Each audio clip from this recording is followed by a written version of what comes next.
BC Calculus, Lesson 7.1, Slope Fields and Euler's Method. And yes, that's pronounced Euler, not Euler. Starting with a definition of differential equations. It's an equation involving a derivative, and you can say what order it is. They can be pretty simple, and this one's simple because all you have here are x variables.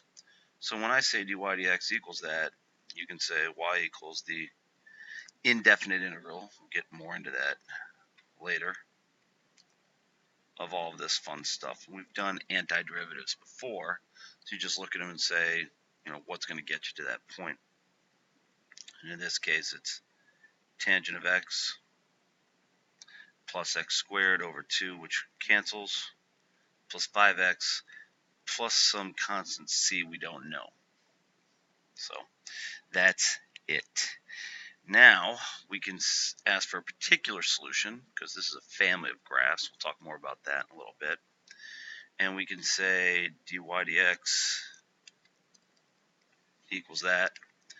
So y equals the integral. And now I'm getting ahead of ourselves, but a nice way to do this is just to say this is x equals 1 and y equals 0. So it's from 1 to x e to the x minus 6x squared dx, and in this case plus 0, which we don't really need. That'll cancel. So we get y equals e to the x, because that's the integral, is the derivative, is the same as the function, minus 6x to the third over 3, so we'll put it as 2x to the third, minus, so that was the x here and here. Now we do it with 1, e to the first, minus 2,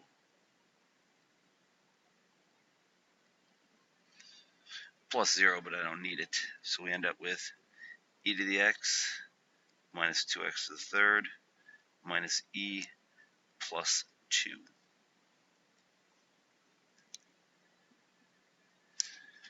That is about it. Takes some getting used to. Same problem, same type of problem. Again, I like to label this as x equals 0, y equals 3, and we're going with y equals the integral from 0 to x, 2x minus secant squared x dx. Pay attention to that dx, it'll come in big later, equals x squared minus tangent of x, that's the top, minus 0 minus tangent of 0. And out here we get plus 3, which I forgot up above, plus 3. So you might think, oh, that's not too bad. We just did something similar to this. We're pretty much done. X squared minus tangent of x plus 3. And you'd be correct, except for the fact that you have to limit the domain. We have a tangent of x here. Complicated to understand. We are doing our best to say what's going on. This is only defined between negative pi over 2 and pi over 2. If you think about the graph of tangent of x, there's asymptotes there. So we cannot say, oh, it's good anywhere. We can only say we've only got this point that's between negative pi over 2 and pi over 2. Outside of pi over 2 and negative pi over 2, it might be a different point that defines the functions, but we're just working off of those. It's a weak explanation. It's the best I got.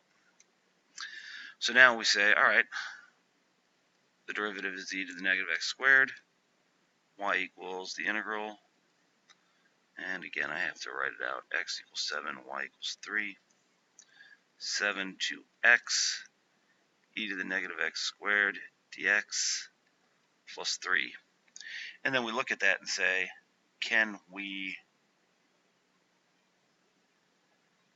find the integral? And the answer is no. And for reasons that I am simply not smart enough to understand, we do things like this. we put in the dummy variable so we don't have repeats. And quite honestly, I should have put it in up here. And this is just the way that it's done in calculus, so get used to it. But that's it, we're done. That's our answer, because we don't have the tools, or maybe we don't know how to find the exact integral function. We would use, if somebody asked us to find certain aspects of this, int the integral to find a graph of it if we wanted to. Or if somebody said find it at a specific spot, we could plug in whatever number they wanted. So y equals the integral cosine of x dx, and we get y equals sine of x plus some variable c. And I'll try and show you what's going on here. So this is sine of x, poorly drawn, and this could be sine of x.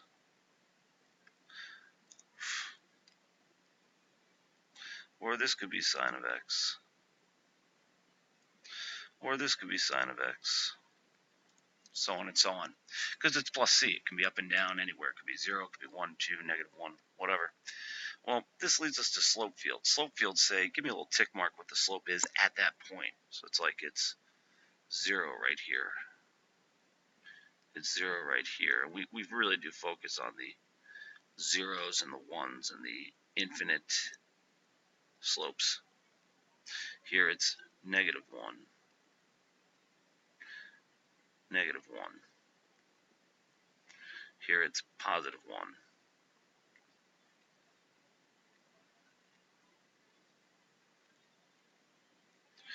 And this is what a slope field is. Rather than draw out all these graphs, which is not hard to draw out the graphs for a differential equation where we only have the one variable in past the equals, rather than draw all of them out, we put slope fields in.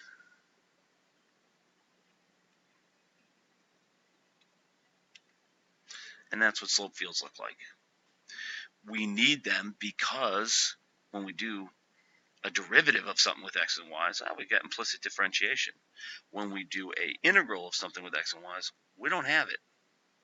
We've got to use mechanical techniques. And for years, this caused problems. So, sorry, go right through that. Some of you have calculator programs for this. Desmos website has a good one. And I'll show you wind plot in a moment. So, dy dx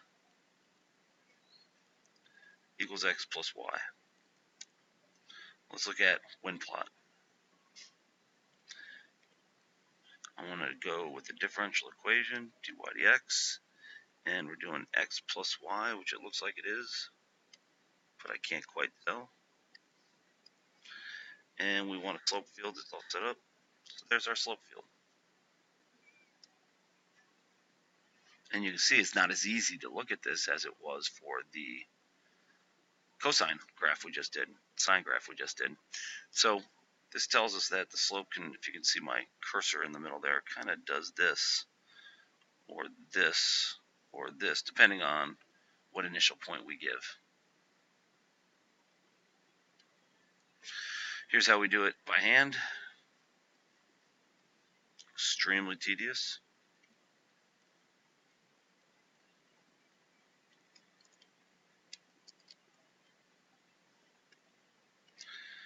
Let's go with -1, 0, 1.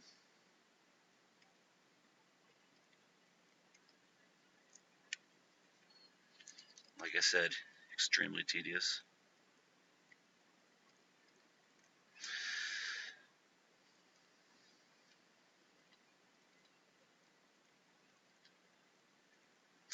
dy dx, add them. We get -2, -1, 0, -1, 0, 1, 0.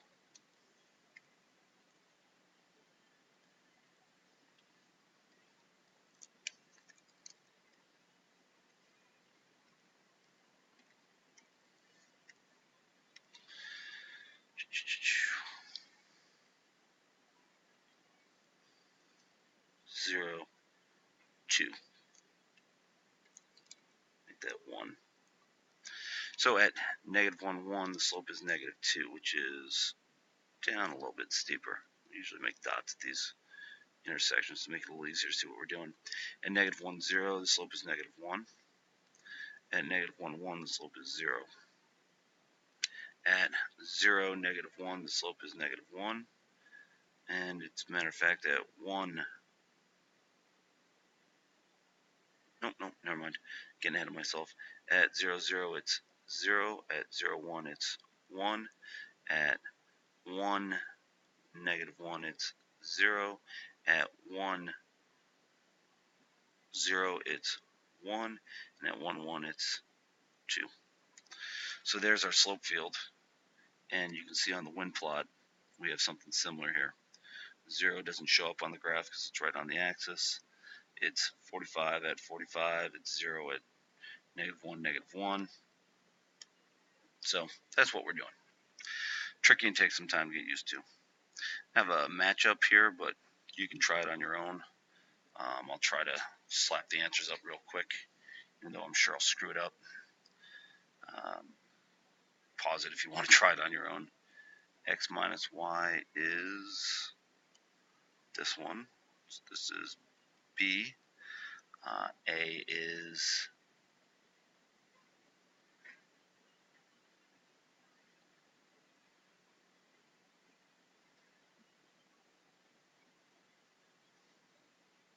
y over x, I believe.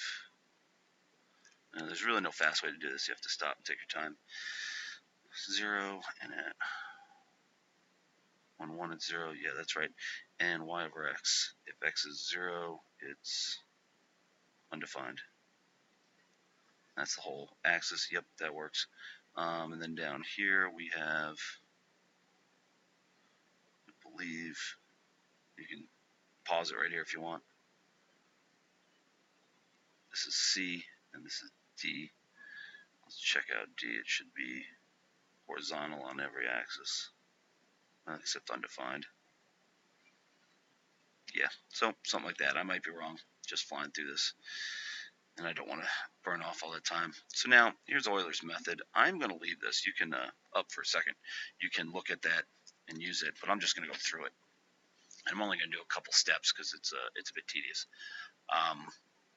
This is implicit integration done with the concept of linearization, meaning I'll start at a point and I'll use the differential equation you give me to kind of go over a notch, assuming that things are pretty linear, right close, and it all depends on my delta x I use. And we can move around and kind of recreate the graph as best we can, and it's a good approximation, but it's the only tool we have. If we have this differential equation with an x and a y in it, that's it. We got nothing else to go with. So we're going to actually do all of this. It'll take some time, but I'll blast through it. We start at the point 2, 0, and that's where we start here. X, y is 2, 0. We use that to calculate the derivative of dy dx, which is 2 plus 0 is 2. We're given the delta x. We say, hey, let's go by 0.2s, so it's always 0.2. And we calculate the delta y. To calculate the delta y, remember delta y over delta x equals dy over dx, multiplied by delta x on both sides. That's what we get. So delta y equals dy dx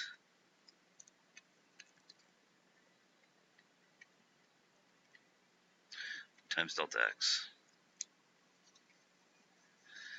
And then we've got the new points, which is x plus delta x, comma, y plus delta y. So delta y is just 0.4. We're multiplying them. And then we get 2 plus 0.2. 2 plus 0.2 is 2.2.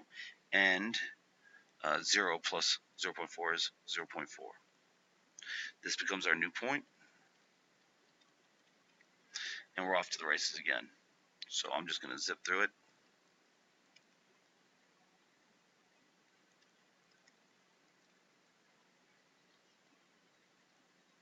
Notice the x always goes up by 0.2. Apologize if I make any mistakes. I'll make sure I check it when I'm done. This is why God invented Excel spreadsheets.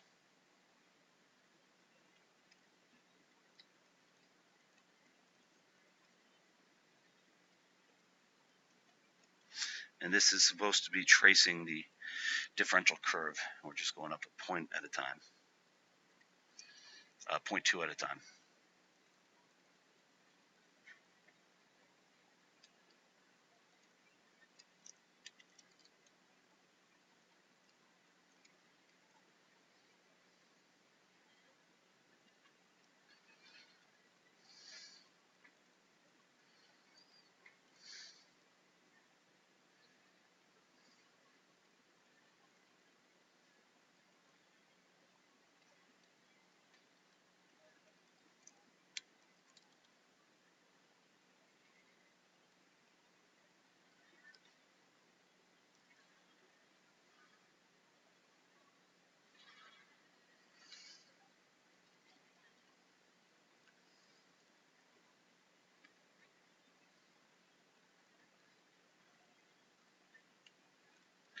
And we're able to approximate at 3.0, 3.46496.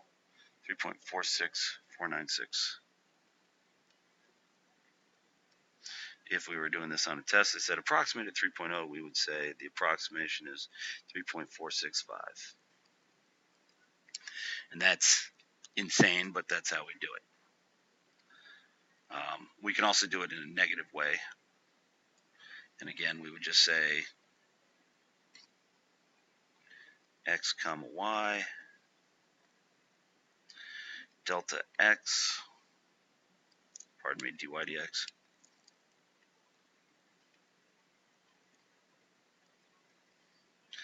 delta x, delta y, which is dy over dx, times delta x, and new points, x plus delta x, y plus delta y. So we would start with 2 comma 3, if I'm not mistaken. And what's going on here, we're doing it all again. You might say, why? Well, we're going from x equals 2 to x equals 1.5. So our delta x is always negative 0.1.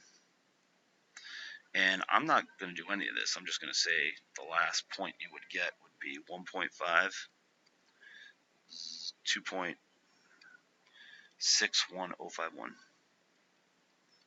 So if you're struggling with this, I definitely recommend you try it. Here's your dy dx for this column. Everything else you should know how to do. And the question is, so what does that got to do with anything? And I've been trying to explain how the slope field and that are related. We go to 2, 3. We kind of follow this along the curve, and it's doing something like this. And we just said 1.5 will get us to